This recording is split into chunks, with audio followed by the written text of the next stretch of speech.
Aimant Dieu s'intéressant aux jeunes, il est marié, Stop. Ma vie doit animateur compter. des émissions radiophoniques, auteur du livre Les jeunes s'interrogent. Alors, salut la famille, j'espère que nous allons bien. Il y a déjà un bail. Je crois que nous nous portons bien, nos enfants et toute notre famille. Je suis Emmanuel Awangaki.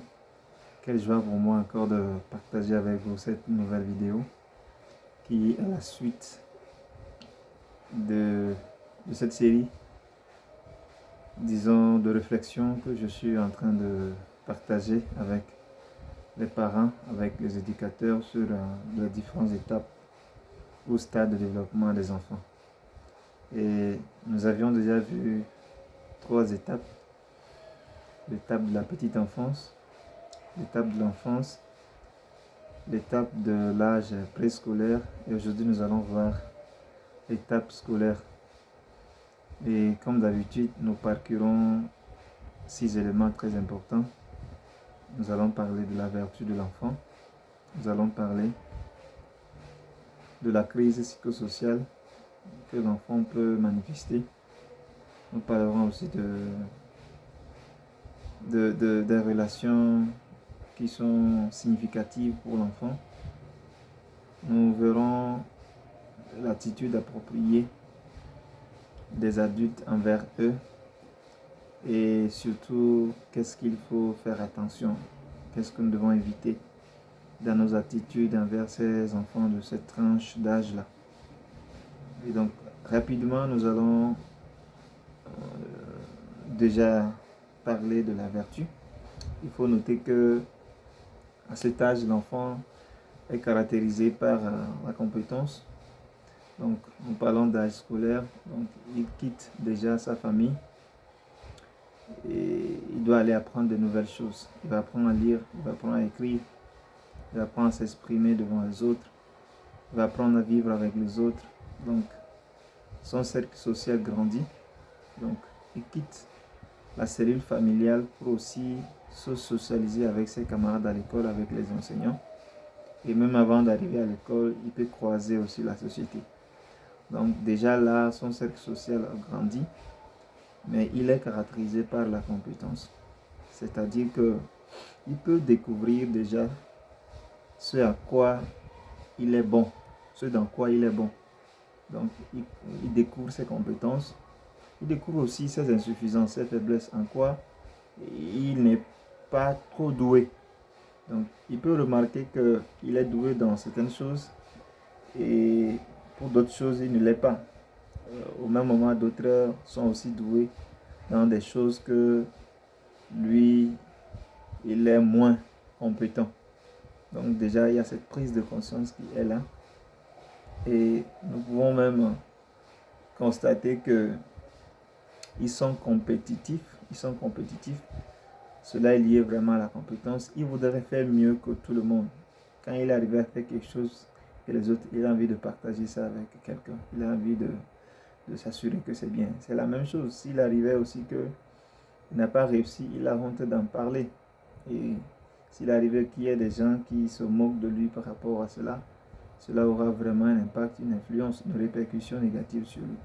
Donc, notons qu'à cet âge, l'enfant est disposé à apprendre des nouvelles choses. On va l'apprendre à compter, à lire, à écrire. Donc déjà, il peut apprendre de nouvelles informations, il peut mémoriser déjà, apprendre à mémoriser des récitations, mémoriser des tables de calcul. Donc, sachant que notre enfant à l'âge scolaire est caractérisé par la compétence. Et de l'autre côté, il faut voir quelles sont les questions qu'il se pose souvent. Il se pose, est-ce que je peux faire les choses dans le monde des gens et des choses? Est-ce que je peux faire dans le monde des gens et des choses? Donc, c'est la question existentielle. Donc, c'est la question qui lui traverse l'esprit. Donc, il se dit, est-ce que les gens peuvent savoir que je suis aussi bon dans un domaine? Donc, qu'est-ce que les gens pensent de moi?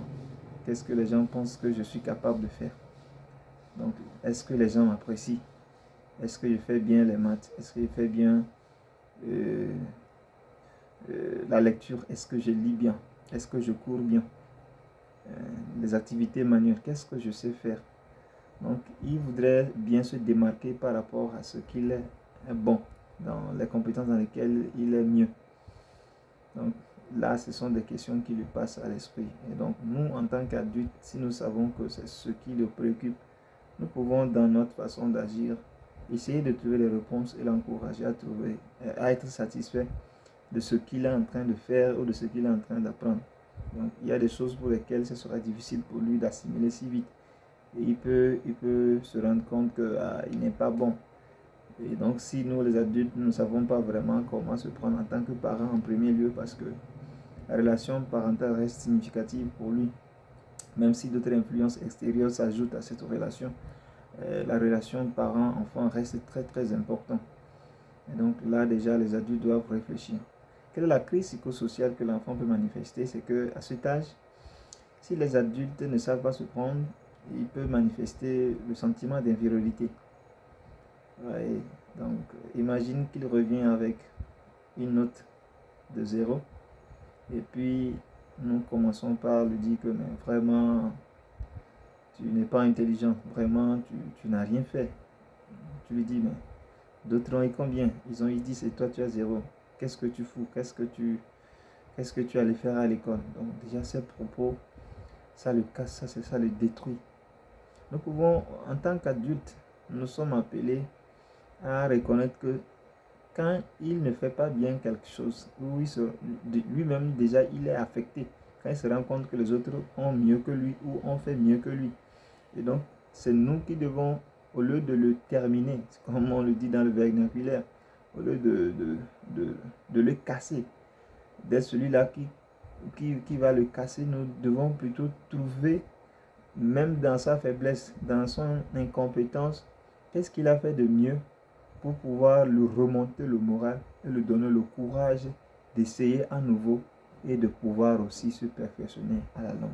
C'est très important. Et quand les adultes savent vraiment se prendre, l'enfant développe quoi? La compétence. Il se sent heureux, il se sent fier, il se sent utile, il se sent que je peux faire des choses. Je suis capable de faire des choses, je suis capable de réciter ma table de multiplication. Je suis capable de faire une lecture que les gens apprécient. Je suis capable de jouer, je serai un bon joueur, je fais bien la course, je fais bien la vitesse. Ouais, donc je sais bien faire le chant, je sais bien laver la moto. Donc il y a des activités, je sais bien faire la cuisine. Je suis très bien dans la façon de prendre soin de mes petits frères, des bébés. Donc, ouais, ce sont des compétences que l'enfant développe quand les adultes savent les apprécier. Quelle doit être l'attitude des adultes? C'est d'abord les féliciter. Donc, trouver toujours un moyen de les féliciter pour des choses qu'ils font. Et à l'exemple que je venais de donner, il a 0, mais vous regardez la feuille, vous dites, c'est vrai, tu as 0, mais tu as bien formulé tes lettres.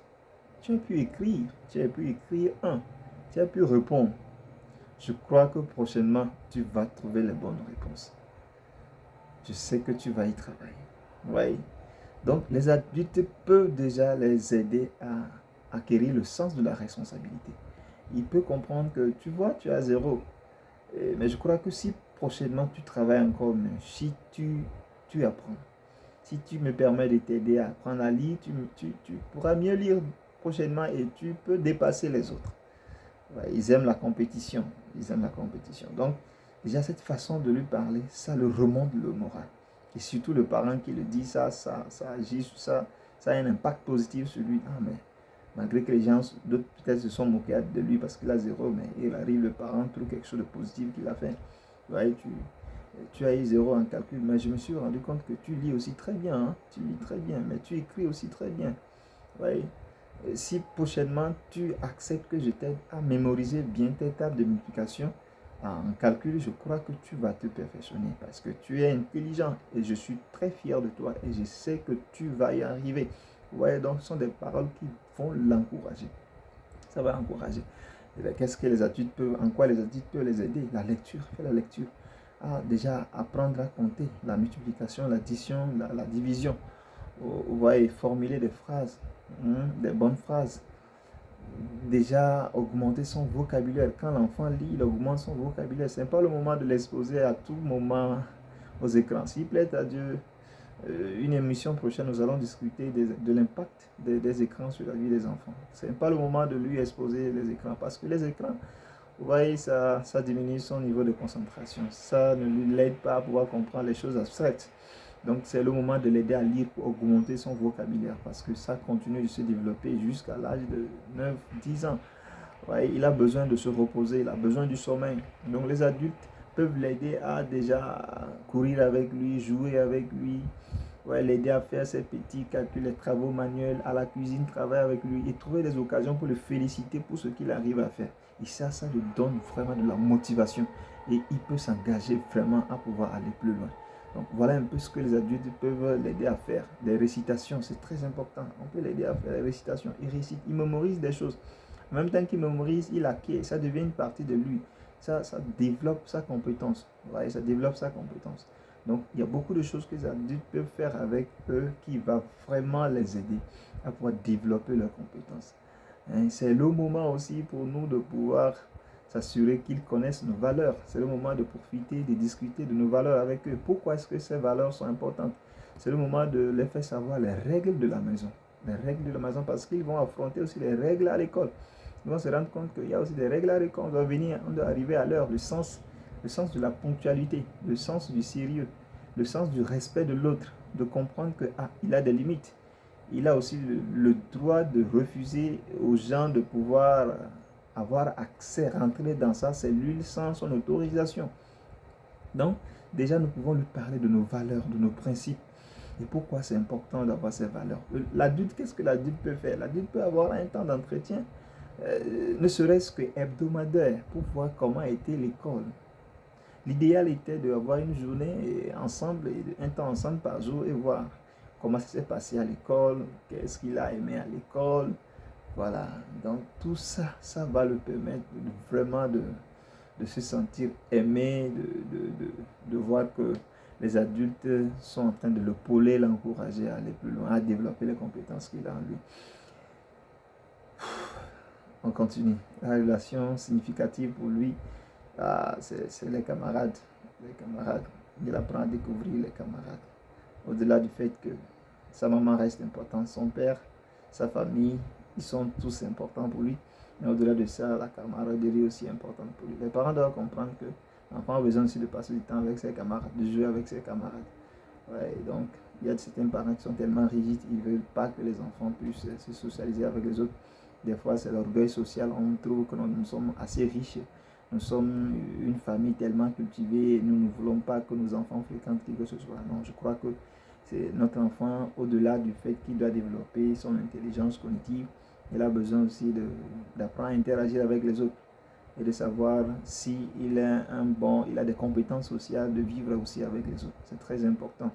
C'est très important. Donc, nous ne devons pas négliger ce volet-là en tant qu'adultes avec nos enfants. Si nous avons su inculquer, les communiquer des valeurs fortes, nous n'aurons pas de soucis à l'âge d'adolescence. Vous voyez que 6 à 12 ans, donc c'est l'âge de préadolescence. L'âge de préadolescence, c'est très important. Ils sont très curieux, ils ont un sens très poussé de la justice et de l'injustice. Donc les adultes doivent apprendre à honorer leurs promesses. Quand vous leur promettez de leur acheter quelque chose, faites-le. Défiez-les. Si tu as pu être premier de ta classe, voilà ce qu'il va te faire. Et quand il le fait, faites-le. Sinon, vous allez le casser, vous allez le décourager.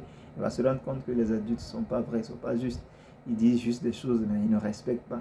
Et ils vous observent. Ils vous observent dans comment vous parlez, dans comment... Ils commencent déjà à poser aussi des questions. Donc, c'est le moment de ne pas juste leur donner des réponses simples. Les pourquoi des enfants de 0 à 6 ans, la réponse au pourquoi là est différente de la réponse au pourquoi d'un enfant de 6 à 12 ans. C'est le moment de commencer par leur expliquer les raisons des choses, pourquoi les choses existent, pourquoi on doit faire les choses de cette façon ou d'une autre. Et selon leur niveau, selon ce qu'ils peuvent comprendre. Et s'il arrive même qu'il y a des questions qu'ils posent et c'est tellement... ce n'est pas de son niveau, vous allez lui dire, j'aime bien quand tu me poses des questions. Ça prouve que tu grandis et tu es intelligent. Seulement pour cette question que tu poses, je crois, même si je vais t'expliquer, tu ne vas pas comprendre. Mais quand tu seras un peu plus grand, je vais te répondre. Tu sais très bien que j'aime causer avec toi. Et j'aime te voir grandir, être intelligent, être utile pour les autres, aimer les autres et donner aux autres ce que tu sais faire, démontrer aux autres ce que tu sais faire. Donc ça l'encourage. Ouais, ça l'encourage. Et chaque fois qu'il a besoin de savoir des choses, il revient vers toi. Donc indirectement, vous êtes en train de préparer l'âge de l'adolescence. Donc c'est le moment de préparer l'âge de l'adolescence. Si vous n'avez pas su gérer avec délicatesse cette période de 6 à 12 ans, vous aurez vraiment des difficultés à vous rattraper quand il sera adolescent. Donc il y a beaucoup de choses que j'aurais aimé souhaiter partager avec vous. Je me permets d'arrêter ici et de vous encourager à vous abonner si c'est votre première fois de suivre mes vidéos, à partager surtout pour qu'un grand nombre puisse réfléchir sur la façon dont nous pouvons nous prendre pour mieux aider nos enfants en matière d'éducation, et aussi à me laisser des commentaires, poser des questions, laisser des commentaires. Ça me permet de m'améliorer et de voir combien de personnes aussi sont préoccupées, sont passionnées de voir nos familles réussir. Je crois que si nous voulons changer le paysage du monde, cela commence par l'éducation. Et à très bientôt. Et on se retrouve pour une vidéo. J'aimerais bien l'annoncer. Ça peut être une vidéo sur les ados, les caractéristiques des adolescents. J'aimerais bien partager ça avec nous.